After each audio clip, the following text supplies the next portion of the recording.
Excerpt from Contact Report 796.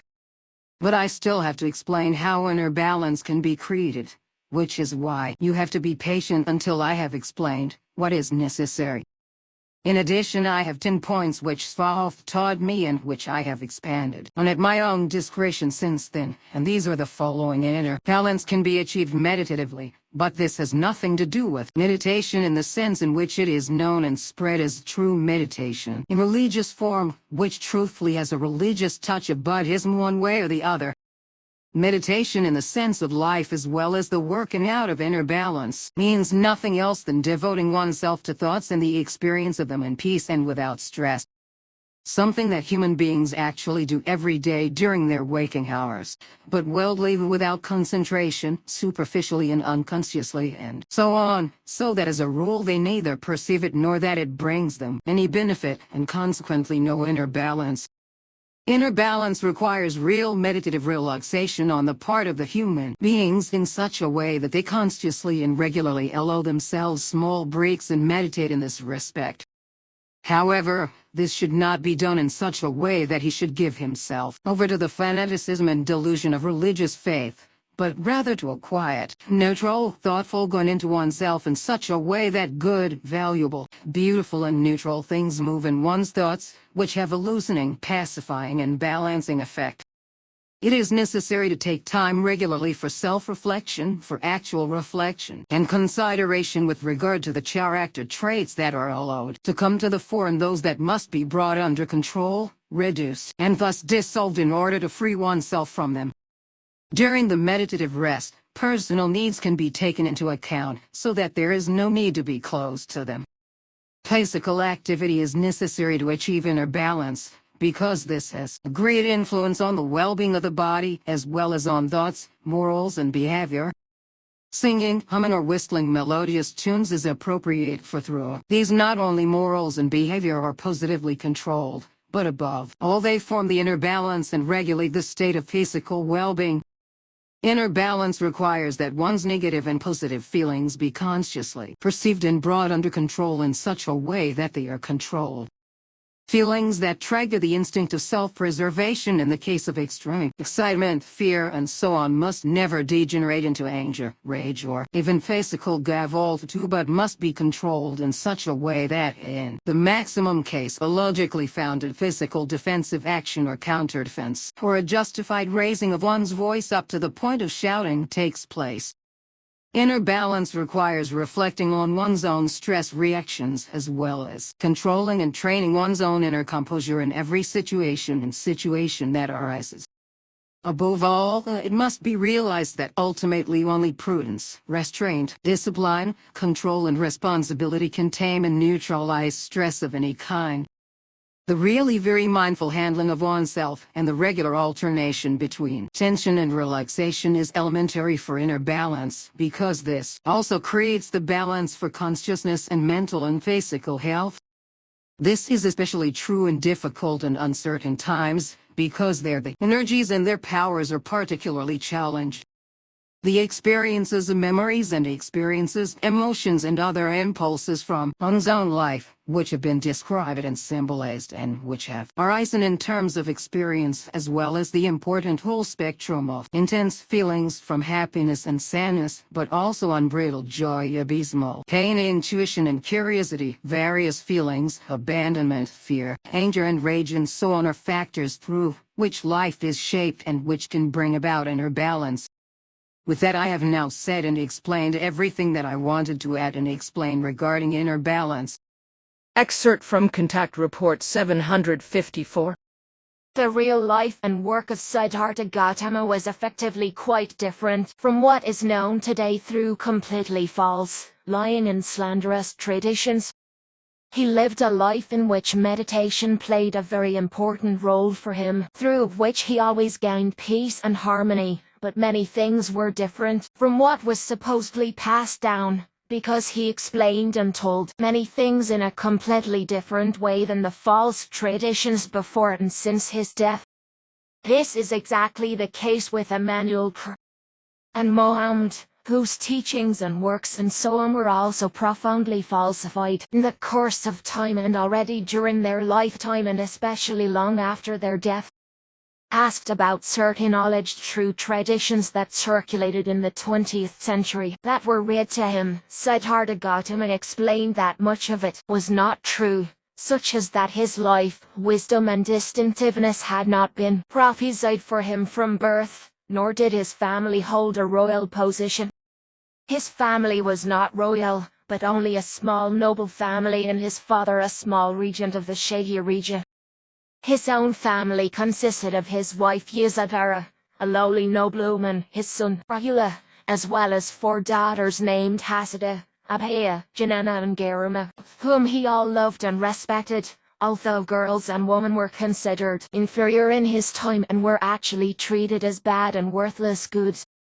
This, he said, was an unparalleled abomination and contradicted all the broad beliefs of the universal Hinduism, which he could not get over, because he considered both human genders equally important, but he was even more respectful of the female, because it was the life-giving and life-preserving thing without which life could not be born and exist. Well, it is a fact that the 4 daughters of Siddhartha Gautama were not and are not mentioned in any traditions, and Siddhartha explained that the scribes of the traditions, who wrote about him and his life, did not mention them, because young girls and women in his time were disregarded and not appreciated, but were often abducted and kept in shavas and brothels and sooner or later murdered. But as it was in Nepal and in India at that time, so it is still today, as I myself experienced in India and Nepal for a long time.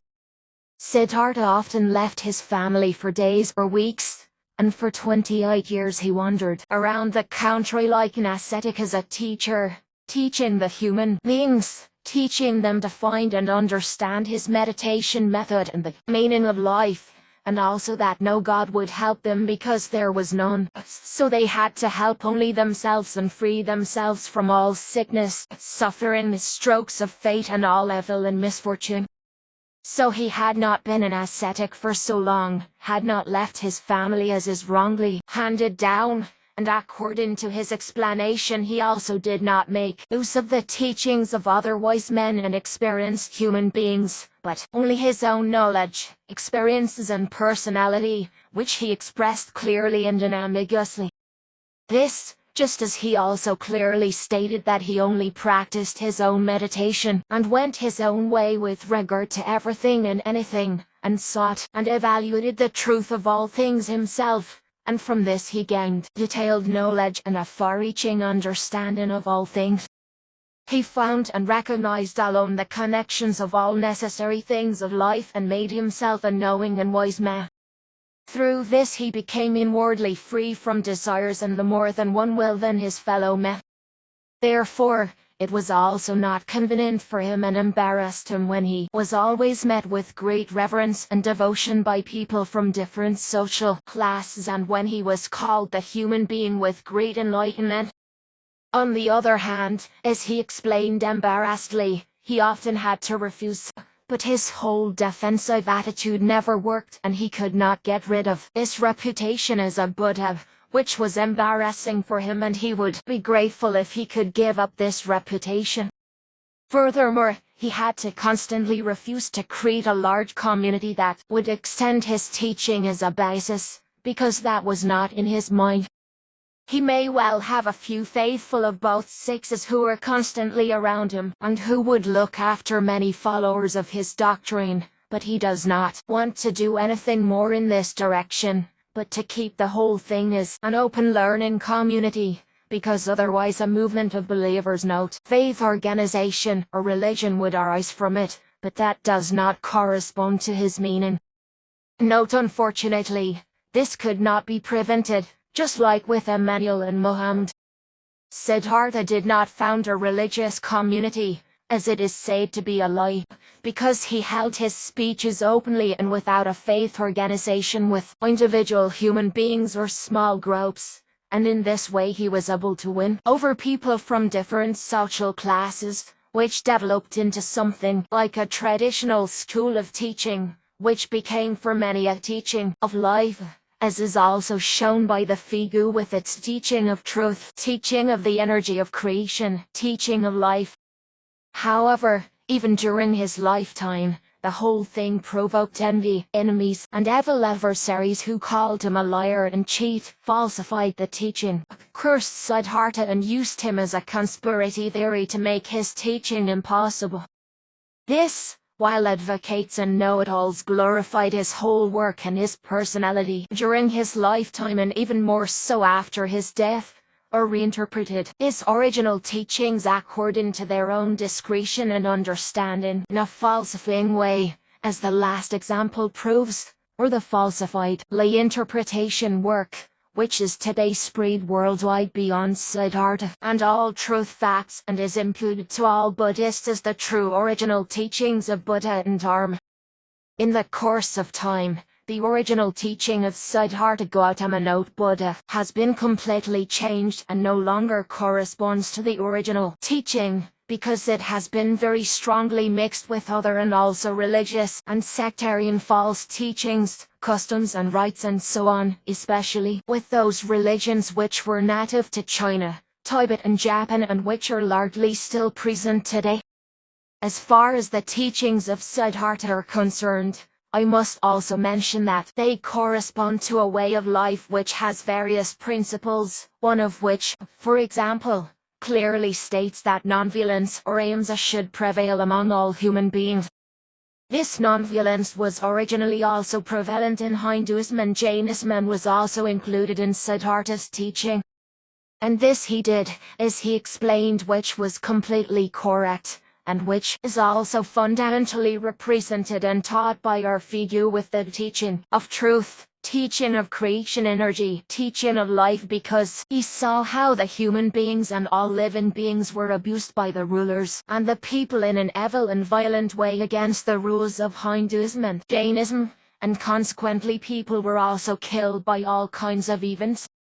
And this also happened to many other living beings who were killed senselessly and only for pleasure and so on, and this was the reason for him to include in his teaching an ethical action and behavior, respectively an action and behavior that distinguishes between good and evil, which is indispensable and must be followed in order to be a just and true human being.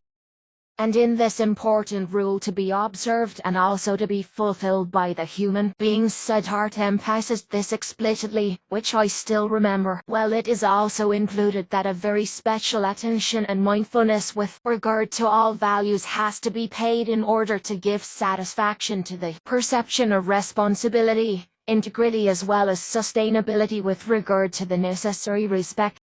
Only in this way could justice, transparency and the cooperative coexistence of the human beings be guaranteed, and thus especially the sharing of responsibility for general group-related, public and social concerns and needs and so on the whole was fully and inevitably important, for only in this way could the functioning of all ecosystems, the plant, nature and all its living beings of all genera and species of fauna and flora be guaranteed. Only ethical action makes the functioning of the whole of all living things possible, but it requires compassion, attention and mindfulness, good moral discipline as well as inclination, participation, consideration and familiarity, respect and consideration for the human beings, but also for all that exists. The teaching of nonviolence or ahimsa, as interpreted and taught by Siddhartha Gautama in his original teaching but also taught here in Figu through the teaching of truth, teaching of creation energy, teaching of life, is aimed at ensuring that no suffering or coercion, no pain and no violence at all is inflicted on any life form, neither on human beings nor on animals, creatures or other living beings. Violence in the form of suffering, coercion and pain shall not be inflicted on the human beings by means of punishment such as torture, corporal punishment or death, nor in the natural world of fauna and flora, such as hunting, catching fish, animals and birds, and so on, nor by destroying, exterminating and eradicating fauna and flora life forms.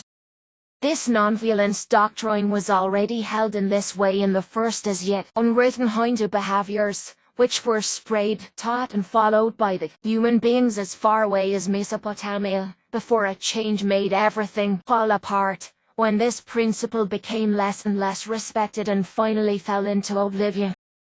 For Buddhists today, too, this vow of nonviolence or ahimsa vow is only a theory long before the modern age, which began in 1844 because for many of today's Buddhists all over the world, following the rule of non-infringement of human beings, animals, creatures and all other living beings of all genera and species is no longer a duty but a voluntary one.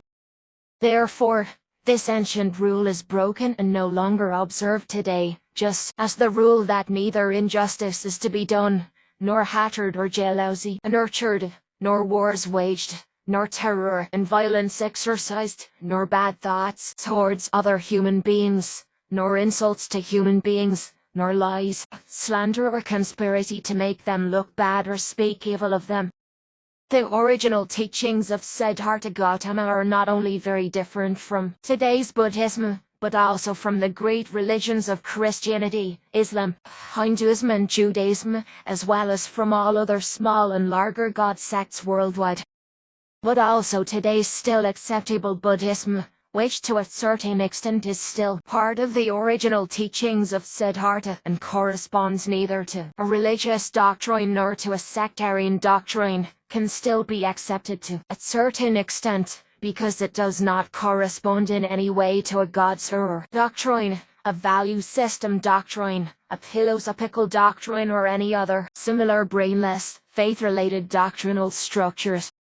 Consequently, the very true original doctrine from which Buddhism originated, in its effective origin just as Siddhartha created and taught it, is not a matter of faith or belief, but a doctrine of the correct way of life, the doctrine of self-knowledge, the doctrine of experience and the doctrine of self-development, with the aim of mental evolution and the use of mind, reason and the correct handling of life in every respect. Note: Siddhartha Gautama was born as a Hindu in Nepal in Lumbini in 563 BC in Nepal. Her biological mother Maya. Note: in Tibet she is called Gyutrulma, but elsewhere also made Abhaya and Mahamaya, and her biological father was the regent Siddhartha Gautama.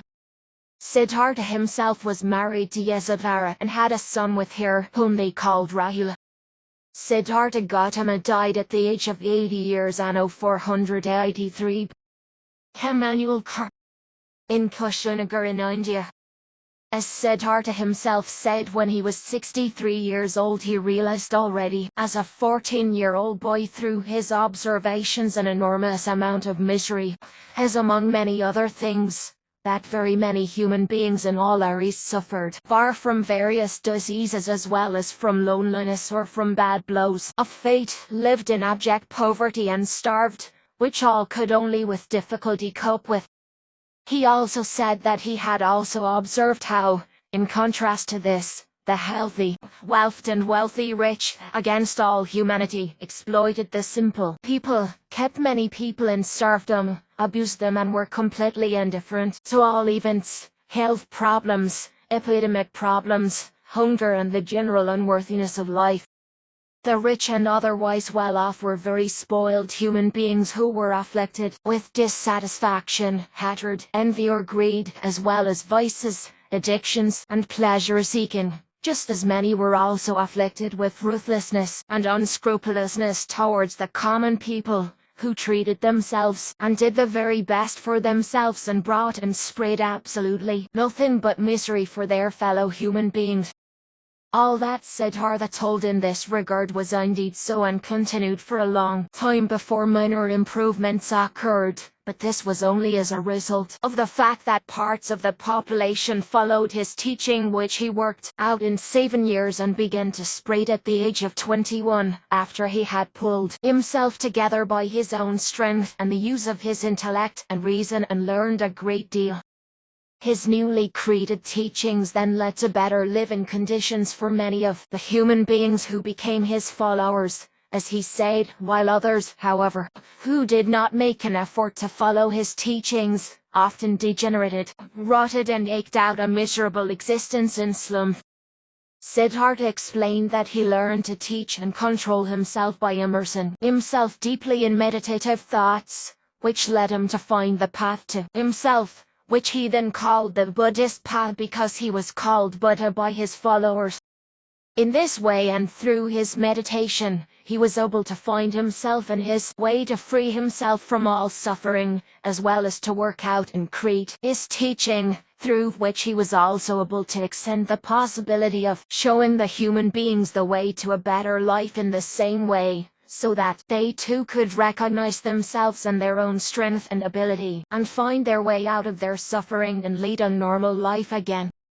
At least this was his speech, according to which he also lived and led a modest life, while he also approached his fellow human beings with honest devotion, pleased them, treated them all equally and did them good, without judging them in any way with regard to their religion, faith, appearance, social status, morality or behavior and so on, without despising them or treating them differently from anyone else in their dealings with one another.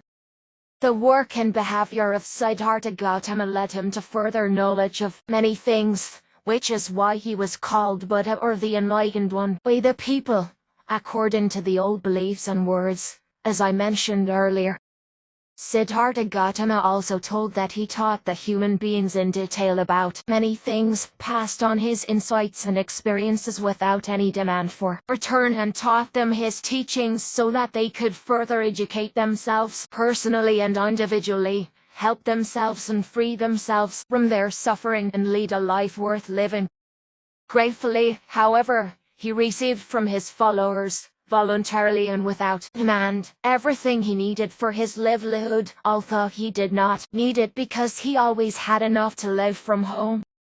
That was about 2,500 years ago, and because Siddhartha was called Buddha by the people, as I said, Buddhism was born, to which he himself did not willingly contribute anything, but refused to do so without success, as he explained.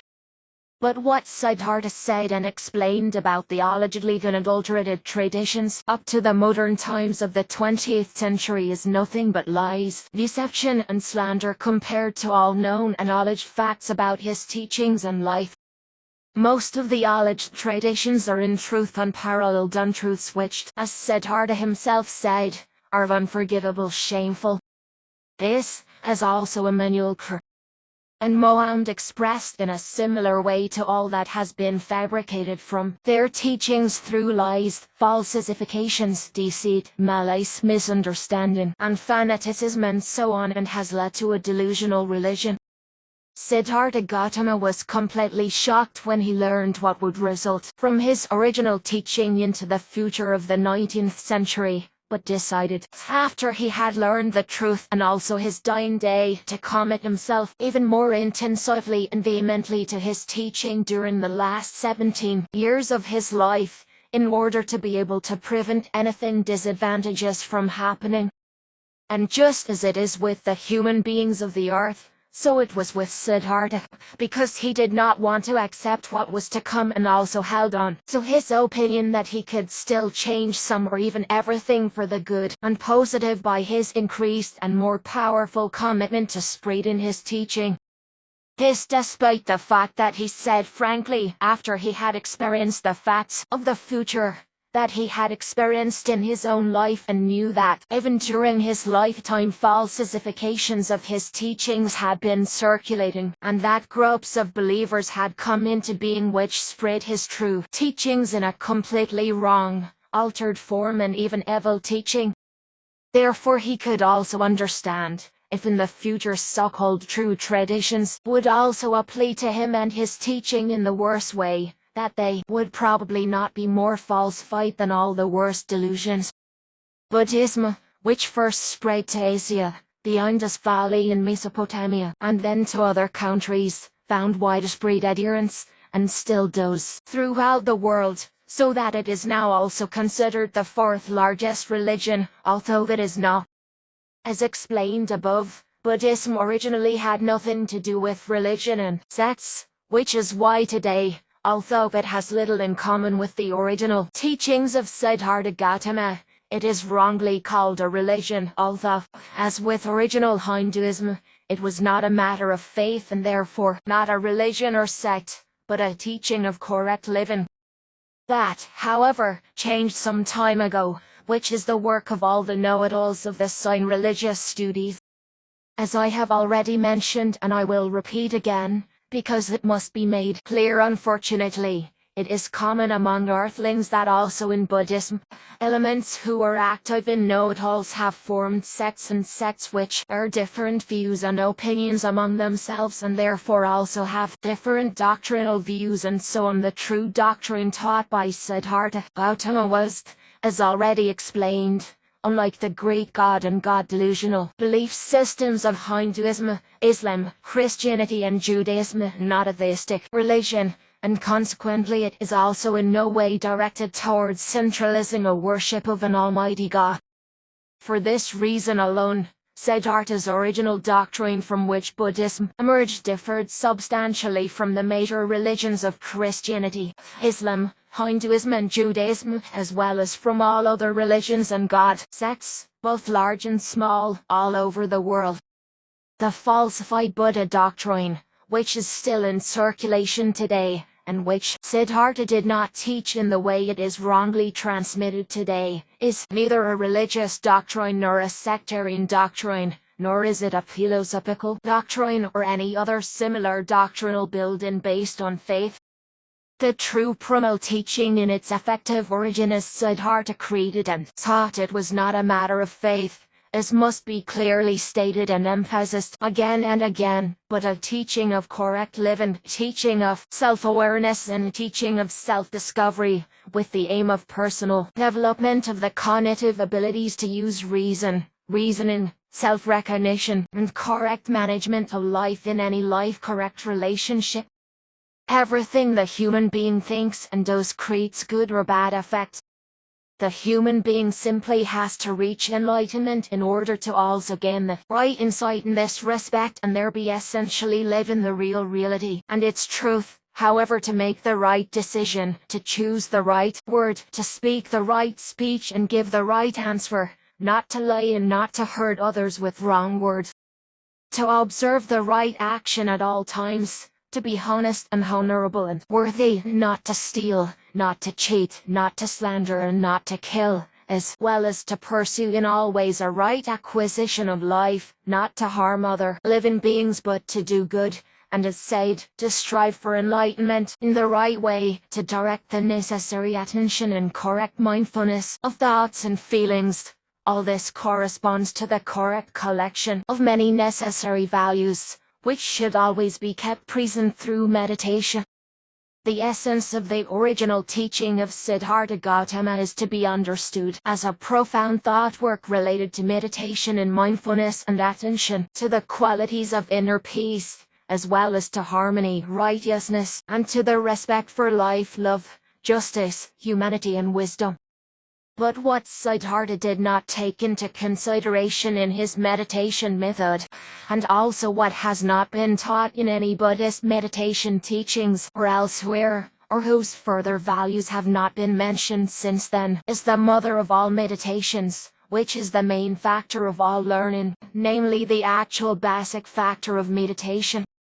Meditation basic factor permanent state daily meditation daytime awake consciousness meditation apart from what is given to the whole of the entire meditation practice in terms of meditation and its various methods. This refers to the daily, conscious and unconscious not so conscious permanent state daily meditation, which precedes all other meditations, but is also unknown in all earthly meditation teachings since ancient times, according to which it was never taught and not spread.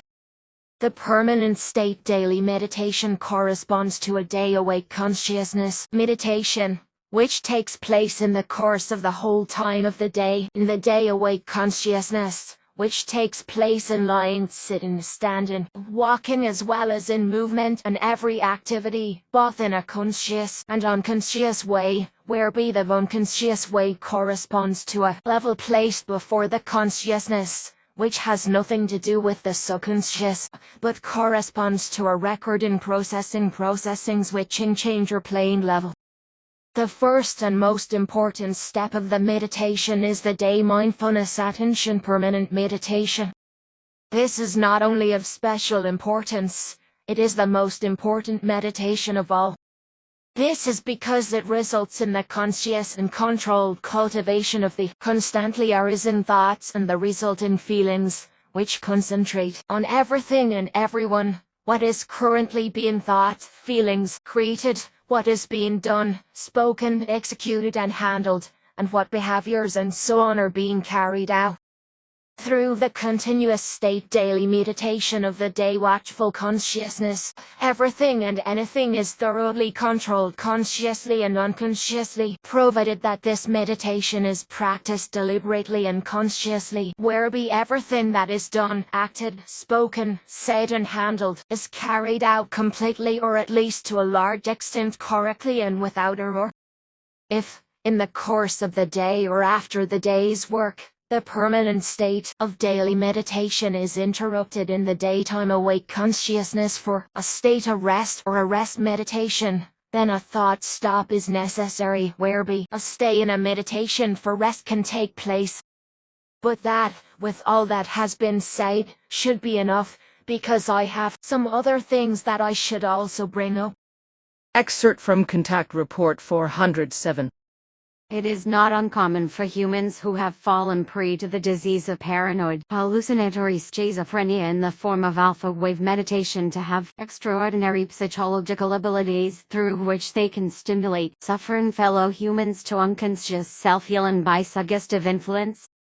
Often fantastic as well as realistic images of the schizophrenia sufferers come into play, which they suggest to the sick and suffering people who then accept them, take them for granted and work with them, whereby self-suggestion generates self-healing. The process is similar to the one that is practiced and applied by the so-called spiritual healers.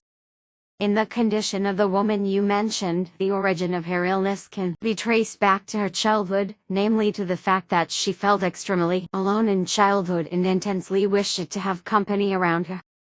In the course of time, this desire became a mania from which the aforementioned form of paranoid hallucinatory schizophrenia soon developed into the alpha wave meditative form which already broke out in puberty.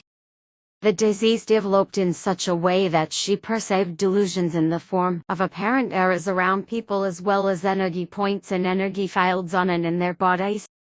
It also resulted in her visioning to see the supposedly deceased and communicating with them as well as with imaginary other beings, which has been preserved until today. Eventually, the disease spread to the point where she became delusional in believing that she could communicate with objects, animals, fruits and vegetables, and so on, and that these would give her valuable answers and so on, which is due to the fact that in her schizophrenic state she also has voice hallucinations. Her illness is therefore based on acoustic and optical hallucinations in addition to other things. The whole thing has become more and more intense in her over the years and has developed to such an extent up to the present day that there is practically no possibility of a cure. Ah, so that's the way the rabbit runs. I thought so. But regarding alpha waves, I have written the following in my book Meditation from a clear point of view, which I have been working on for a long time and am always prevented from finally finishing it. If I may read it to you. Alpha waves are in the range of 8 to 12 Hz and are essential for a pleasant state of relaxation, which is mainly based on balance, inner peace, well-being, self-satisfaction, inner freedom, inner peace, joy, life affirmation, joy of being, and inner harmony. Alpha waves are updated by every positive form of meditation as well as by distinctly good thoughts and feelings and by a general positive working and acting. When general relaxation sets in through meditation, the so-called alpha waves dominate, which mainly work in the frontal and central areas of the brain, causing a phase alignment and a harmonious interaction of the left and right hemispheres of the brain. Meditation is a well-tried remedy against stress, therefore it is very beneficial for both physical and mental health as well as for hormonal balance. It is a fact that meditation also influences the heart rate and stabilizes it, reducing the number of heartbeats as well as the level of blood lipids. A reduction also occurs in oxygen consumption and breathing rate. The oxygen consumption can normally be reduced by 20 to 25%, while even higher values can be achieved with deepest meditation. The need for food and fluids can also be reduced in a meditative and controlled way, but also the possibility of creating greater endurance, a strong will and stamina in relation to many things can be given with appropriate meditation.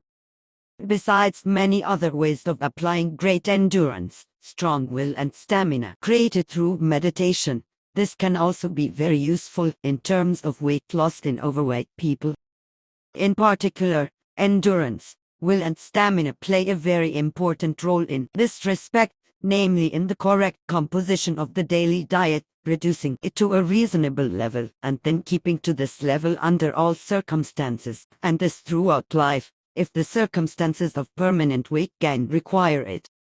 Similarly, perseverance, strong will and perseverance are needed to achieve liberation from all kinds of addictions, such as drugs, medicines, alcohol, vices and smoking, evil passions, degenerations, quarrelsomeness, jealousy, hatred, insensitivity, domination, lust for power, revenge, and bad habits, and so on. With regard to blood pressure, during meditation, it is at a regulated level and thus at a normal level, while the lactic acid level in the blood drops. High concentrations of lactic acid are formed during physical exertion, but also without it, when anxiety states and so on occur. Overall, meditation not only improves the general state of consciousness, thoughts, feelings and psychic state, but also comprehensively improves the health of the whole body. A strengthening of the immune system is also brought about by a useful meditative activity, as well as the nervous system is positively influenced and strengthened. If the human immune and nervous system is healthy, strong and intact, physical and mental attacks against health can do much less harm than when the systems are weakened. If meditation is practiced or carried out in the right framework, the meditating person develops a better perception of the processes of consciousness, psychic and physical processes, so that everything in these areas is perceived much more clearly and differentiated. Thus, harmful factors can be recognized and remedied early on, or at least effectively counteracted, whether it is an illness, grief, an emotion or anything else that can have negative or evil effects. This increased and improved ability to perceive also helps to recognize one's own physical individuality and to grasp it in detail, whereby it can be regulated and brought to appreciation. This ensures that harmful ideals, vices and bad habits and so on can be discarded, which only lead to having bad thoughts, feelings and emotions, which lead to wrong or degenerate actions, or which are a provocation for moral laws or physical illnesses and so on. Excerpt from Contact Report 157. Thanks, but now it would be even more important for me to know how effective the meditation actually is on the daily study, which must be pursued together with work. For the average stage of development of the earth humans, a daily meditation time of 20 minutes applies, but this was increased with the group members in the Center for Quicker Advancement.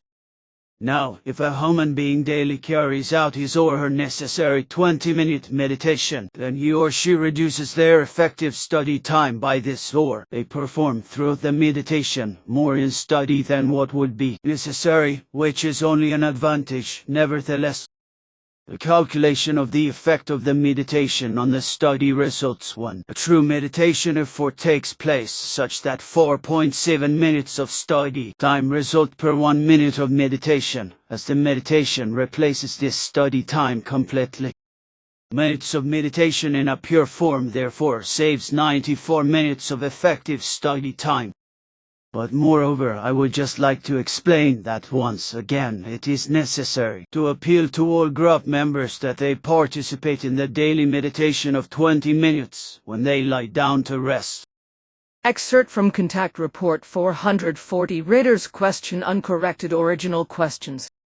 I am now pretty much through with your internet pages and thank you for the inspiration and knowledge, even if I do not agree with a few points completely. The solutions you offer could be deepened by additions with Eastern wisdom, because you can rarely change people with your suggestions if they want to convince with words, not even with good intentions or recommendations, commandments and so on. People rarely change, because most of them have no choice, no power and no opportunity to grow consciously and make changes in their personal or social life due to their dullness and sluggishness of intellect, stress and its deposits in the body and the associated blockages on a spiritual level, as well as wrong way of life, unfavorable environment and education. True changes can only be achieved by turning from a purely materialistic life to inner vision, by practical exercises to expand the individual mind to the cosmic mind, by the concrete experience of the all-pervading, eternal state of being, Atma, Brahman, the universal existence as you wonderfully describe it. With a little practice, the mind will be impregnated by this new experience, just like a cloth that you immerse again and again in the color in being, and place in the sun to dry, exposed to activity until the color being no longer fades even under the most adverse circumstances and remains stable. Only then one does everything correctly or lives automatically in harmony with the cosmic state of being, in harmony with all natural laws. Fortunately, the Vedic tradition of India has preserved the realization of this possibility at all times through deep transcendental meditation techniques that are not based on or presuppose faith, worldview, religion, but purely on the inner laws of the human mind.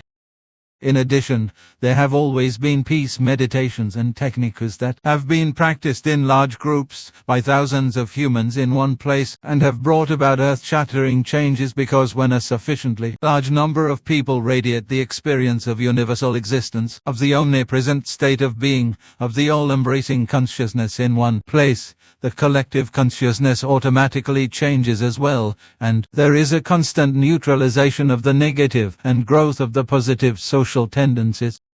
This has been reported historically in India over and over again and can be proven today by scientific experiments.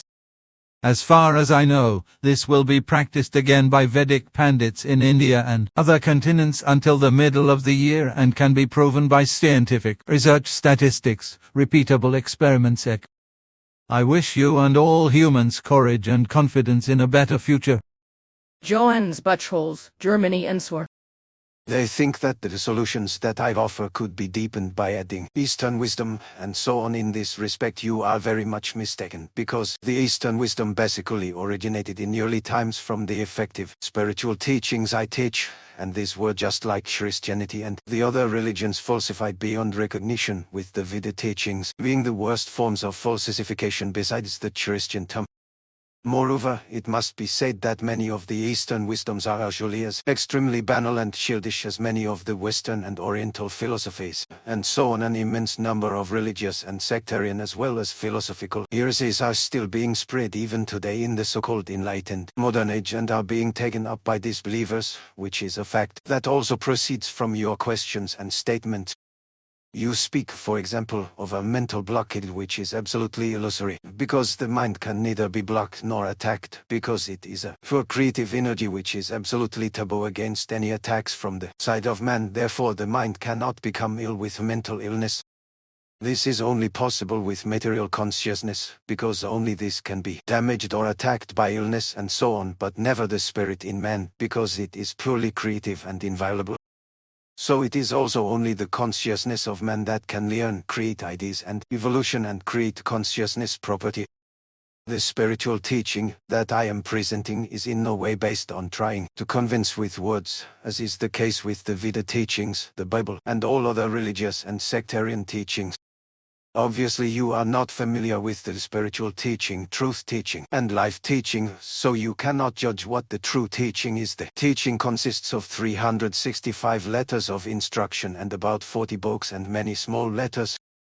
It does not have any conviction, good intentions, recommendations or erroneous commandments, and so on, by which people are to change. So you are also greatly mistaken in this respect, for the spiritual teaching whereby the spirit is related to everything creative and not to consciousness, but consciousness is trained by the teaching of creative laws, is directed to completely different and extremely valuable things.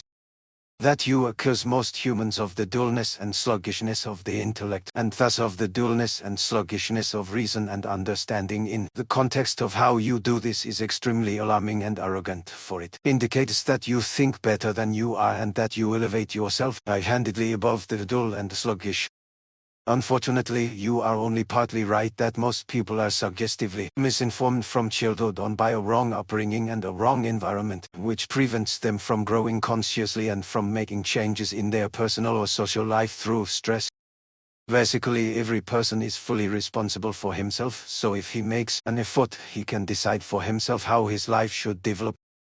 He can do this at the latest when he starts his self-education from the 7th year of age and takes care of his developing interests. From this time on, then, man is already able to consciously decide about himself and also consciously perceive his interests. Although this process begins at a young age, the actual form of self-education is only known from the 7th year of life. That is one thing, that the human being carries the freedom in every respect to determine about himself, his education and interests in life, as well as with regard to his thoughts, feelings and his consciousness orientation.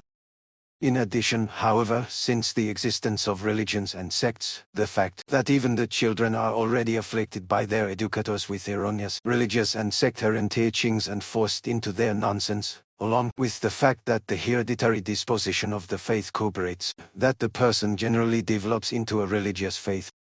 These are things that are obviously not clear to you, just as it is not clear to you that man is subject to social norms, which he can only get rid of through his own initiative, if he has the motivation, courage, energy and strength to do so.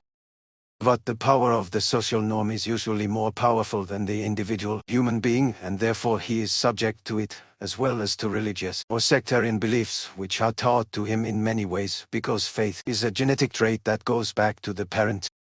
What you write in paragraph 2 about true changes cannot be left as it is a Vedic nonsense, because neither by practical exercises nor by anything else an expansion of the individual mind to the cosmic mind can take place, so no concrete experience of the all-pervading eternal state of being Atma Brahman is possible. Truly, man has no influence whatsoever on the individual spirit, because it is inviolable and therefore cannot be manipulated or influenced in any other way by man.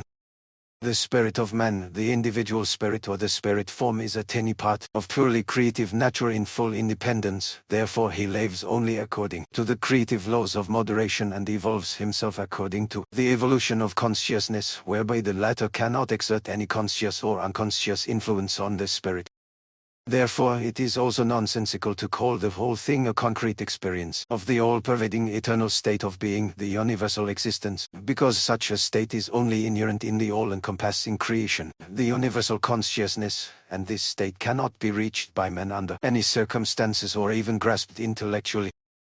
Thus, the consciousness which you equate with the spirit in incomprehension cannot be impregnated with this new experience, even with a little practice, which is repeatedly dipped into the color or being and put into the sun or exposed to activity, so that the color or being remains stable even under the most adverse circumstances. By the way, you obviously do not know this either. The being, as you write, it means the material life, that is to say the material existence, while being means the true existence of the creation as well as of the absolute forms and the being absolute, thus determining the spelling of what is actually spoken about. Moreover, it is impossible for man to live in the cosmic creative, for there is only one such state of being, whereby the state of being is probably meant, or even to achieve it, for this high value is only inherent in and possible for creation and all absolute forms. So it is also not possible for man to reach such a state through a transcendental meditation technique. Contrary to your claim that such a state of being, which you erroneously call a state of being, has been preserved for man by a Vedic tradition of India, which is not based on faith, philosophy and religion, or does not presuppose them, and that everything is purely based on the inner laws of the human mind, this is an unparalleled error. It has been explained several times that the human spirit, as a creative origin, is a tiny part of the spirit of creation in man. And this spirit or human spirit form animates the material consciousness as well as the entire material body. So what you are addressing as the individual spirit of man is in reality his material consciousness, which is of course responsible for evolution, from which all thoughts and from which in turn the feelings arise, as well as all forms of ideas, of action and accomplishment of deeds, all forms of motivation and will, and of course also all forms of meditation. That peace meditation in large groups has a positive effect on many things is a well-known fact, which has been known since time immemorial.